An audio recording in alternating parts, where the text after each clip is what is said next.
Hello everyone, I bought a 6x6 orthopedic mattress from Naivas supermarket and it was 38,500 Kenyan shillings, and when I bought it, Naivas supermarket delivered it straight to my house. So yeah, the services is good. One thing I like about this orthopedic mattress is that it is made of good quality material, which means that the mattress doesn't sink in the middle and it lasts for longer.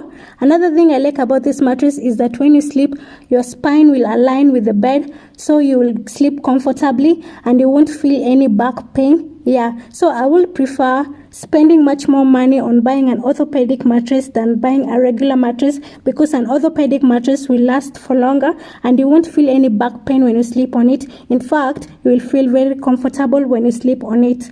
Yeah, so those are the advantages of buying an orthopedic mattress over buying a regular mattress. So guys, even if it's expensive, I would recommend that you buy an orthopedic mattress over a regular mattress. Okay, thank you for watching this video. See you in my next one.